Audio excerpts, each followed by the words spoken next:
thanks everyone for being here today. I hope this is going to be exciting. I don't have any drones, so yeah, we're going to have to do without that one there. But I'm here to talk to you today about my journey from university to my marketing course, my marketing career.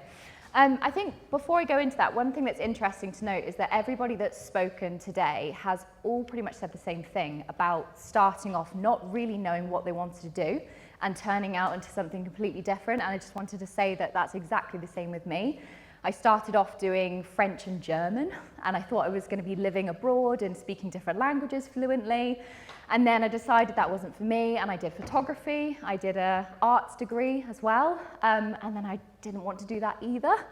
So I was a bit stuck, and the foundation degree that I did, they were really encouraging me to pick a degree and go on to a university. And in all honesty, I just saw this degree that said advertising design, and I thought that looked really cool. And that's pretty much the extent of it. So I did that. And then after that, I fell into marketing through work experience as well. So it's a bit of a journey. It's not linear, but I think it's really interesting to see that most people today have said exactly the same thing. Oh, that's my face again. Okay, so I'm here today on behalf of Liberty Marketing. So today's talk is really going to be about what it's like to work in an agency, because I think when I was going through my early stages of a career, I didn't know what kind of roles were out there until I started getting that experience. And I think if I'd have seen somebody speak to me about the different opportunities and the different roles within marketing, that would have been really helpful. So I hope that from today you will find this useful, and obviously if you've got any questions as well, please feel free to come downstairs later, and also please connect with me on LinkedIn. I don't think I have it up here. Okay, if you want to find me and connect on LinkedIn afterwards, that's absolutely fine. So I work at Liberty Marketing, and my role in Liberty is an account director lead. So I'm part of the client services team. I work with a really lovely, talented group of people, and they deliver excellent marketing results. But what I do is I work with that team of people to help deliver results for my clients, KPIs such as like revenue, visibility, and I act as the main point of contact as well. And a big part of my role is also about retention, relationship building, and also portfolio building, making sure that we've got a healthy book of business in the agency. Okay, so before I go into who Liberty are, I just wanted to kind of sort of say a little bit of a background. When I was at university, I kind of thought after uni that I needed to go to London to be one of those really big agencies, like, you know, on Mad Men. And I didn't really know that there were many opportunities in Wales, but that is not the case. You'll see a little bit later some of the amazing clients that we get to work with at Liberty, but we're based in Cardiff, and we're a team of about 35 digital marketing specialists, and we are a performance marketing agency, so everything we do is based on performance and data. And we were founded in 2008, and we are around the corner in Llanishen. So some of the kind of specialisms that we have in the company, we've got SEO, search engine optimization, content creation, paid media, social media, digital PR, conversion rate optimization, and training and consultancy. I'll go into those a little bit later just to kind of give you a bit of a kind of flavour of what those are, just in case you kind of haven't heard of them before. And part of the Liberty group is actually made up of 3 sort of separate brands, but all together. So Liberty is the core, founded in 2008, kind of most of our original clients there. But then we've also got Balance, which is more of a financial services side of the business as well. And then you've got Foundation, and I'm very lucky to work on a lot of Foundation clients as well. That is the beauty clients. So thanks to some of my lovely clients today is how I've got this lovely fake tan on. So you do get some nice clients that you get to work with, and it does have its perks as well. Can I just ask a question? Has anybody in this room watched Emily in Paris? Yeah, no, great. So the reason why I wanted to ask that is because I had my Emily in Paris moment about a month ago, and it was thanks to working at Liberty. I was with a beauty client, and I was sat with the buyers at Harrods talking about a beauty launch for one of our clients, which was so exciting. And it was that real pinch me moment, and I never thought that I would get that working at an agency in Cardiff. So again, just wanted to say that if you do want to go further afield to Cardiff, Manchester, Bristol even, like that's absolutely fine. But if you did want to stay a little bit more local, there are opportunities here, and we've got some really amazing clients that we get to work with. So just wanted to put that out there as well, if anyone was a little bit unsure about whether they wanted to move or stay. So as I said, some amazing clients I've got to work with. These are just a few. It's not an exhaustive list. You might recognise a few on there, you might not. But yeah, really proud to say that we as a Welsh agency have worked with some really big name brands, and that also goes a long way on your CV as well. When you're looking for work and you can say, I've worked with these amazing brands. How cool is that? So in terms of job roles, there are a few.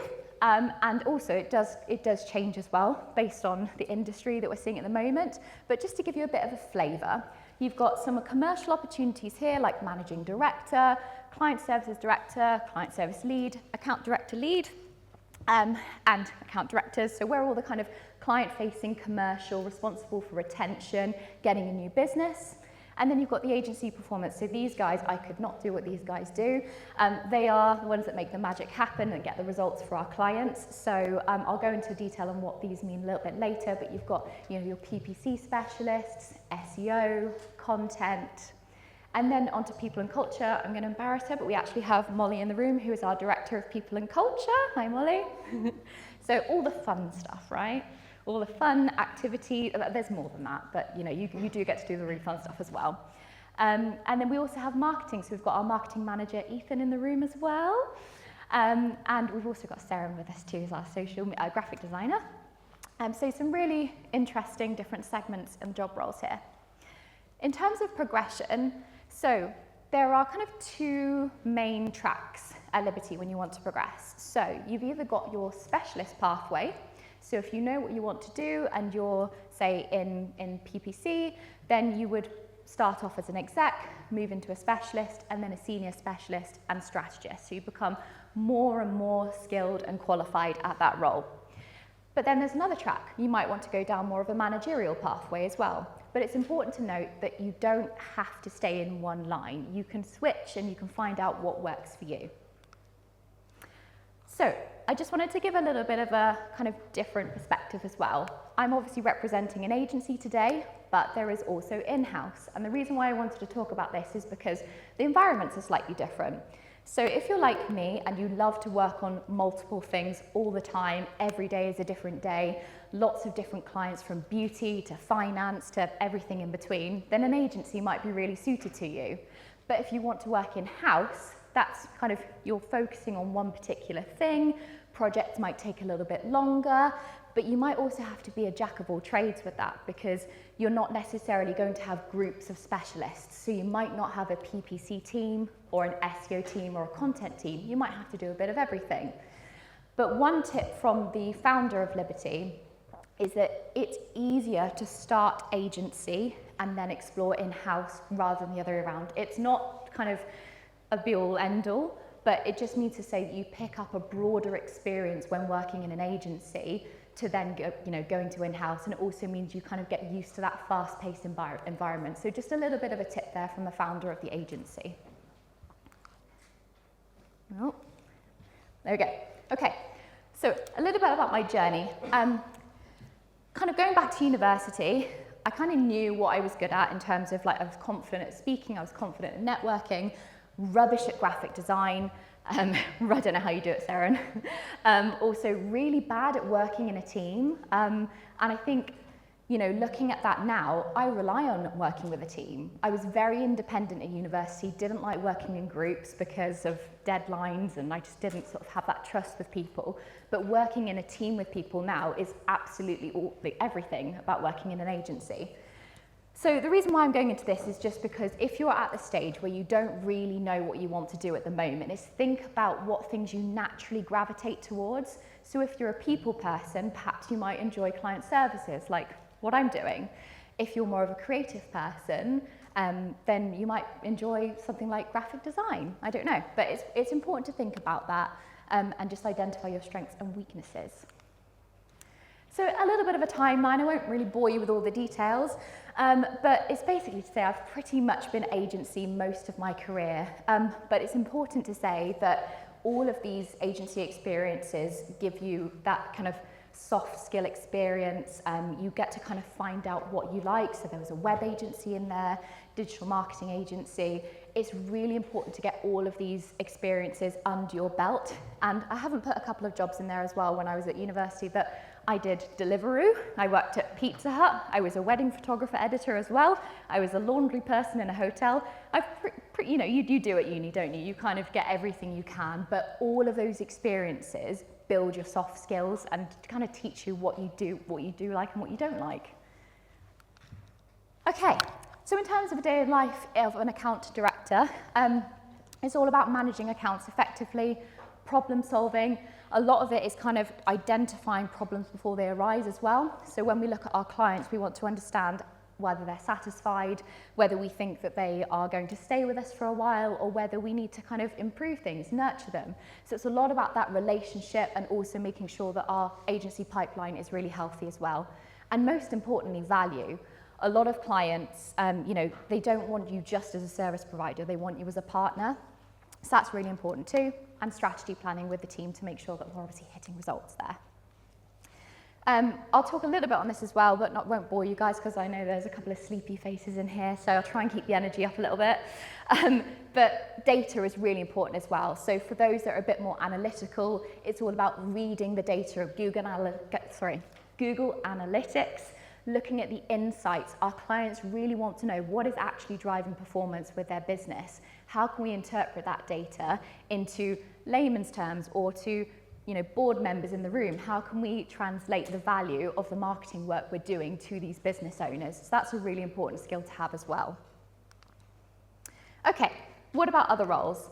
I'm not going to turn this into a lecture, ironically, even though we're in a lecture hall at the moment, but it's just to kind of, as I said, give you guys an idea of what these roles are, because when I was in your position, I had no clue. So does anybody actually know what SEO is? Yeah, a couple of people. Cool. So I'm not going to lecture you guys, but for those that don't really know, when you look at a website, there is a lot of the behind the scenes stuff. So all of the copy that you see on the website, it's all structure to help that website rank in visibility. So you've got some people that are a bit more technical, looking at the kind of site performance, indexation, all these kind of things. I don't do any of this. This is the delivery team as well. But there is a place for people that are very technical. There is also a place for people that are very creative with content. So anybody that's really creative at writing, we talked about AI and how that can sound very robotic and very similar. There is a place for human sounding content on website because algorithms understand that. They can understand what has been written and copied and pasted and duplicated. So there are lots of different skills that go into this. And then you've also got the digital PR side of things as well. So campaigns, link building, brand authority, loads of different things, and all of that comes together to form organic. So, content, you'd probably see most of this on blog posts, articles, white papers, content calendars. Anything you see that's got creative writing in it is basically copy. So if you're more of a creative person, that could be a role for you. I'm not very creative at writing. I come up with awful kind of titles, even on presentations. So if any of this doesn't read very well, it's because I'm not a content writer. Digital PR, if you've got, I don't know, if you've scrolled on Facebook and you see an article from Lad Bible even, that's most likely a digital PR piece. It's news, it's campaigns, and it's all about links as well.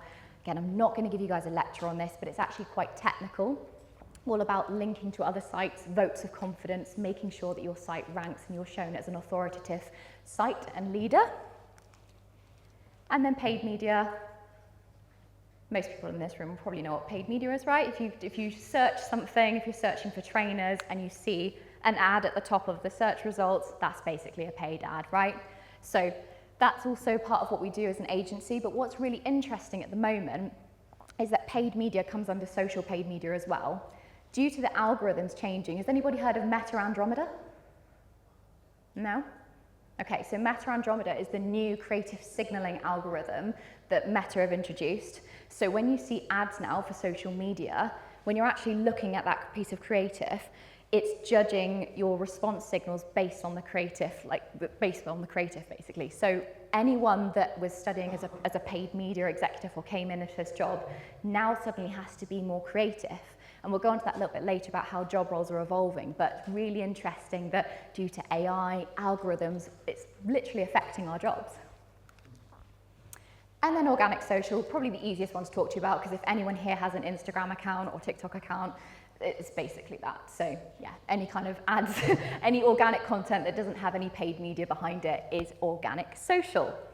But it's also not just that. It's not just the pretty side of marketing. It's not just the fun side of marketing. You speak to a social media executive, like if you've got a client saying, can you make me go viral? That's not an easy brief to meet, okay? So there's more to it than just pretty stuff. Okay, so perhaps the most useful part of this presentation, if any of it has been useful, is to kind of understand what your pathway might be. So I want you to just have a look on this screen here and just think, what sort of area do I fit into? Are any of you reading this at the moment thinking, yeah, I'm creative, or yeah, I really like data? If so, potentially some of these roles might be suited to you. And as I said, when I was in your position, I had no clue. I didn't even understand the difference between advertising and marketing. But if I had somebody standing in front of me saying, here's what digital marketing is, and here are the types of roles you can go into, I would have found that really, really useful. So I hope it's helped. Okay, moving on. We're almost at the end, guys. Thank you so much for concentrating so far. I know it's been a tough day, and you guys have all probably got food coma as well. So things that we're seeing changing in the industry at the moment. I think most of the conversations have spoken about this today is about SEO is now moving to GEO. So it's all about LLMs, all about AI, making sure your site is optimized to appear in those AI snippets. It's what a lot of our clients are asking us about as well. How do I optimize for AI? Again, AI, we're going to see this a lot. Have you guys, you probably haven't heard of this. There's this thing called crocodile mouth. So I'm going to embarrass myself now.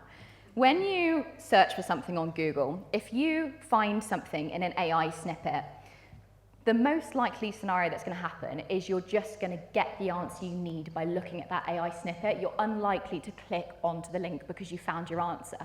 So what that means is impressions are going up because your search query and the result that you've seen has gone up, but clicks have gone down. So you kind of get this crocodile mouth effect. I knew I'd embarrass myself doing that. So we're seeing more of that as well. DPR is also evolving.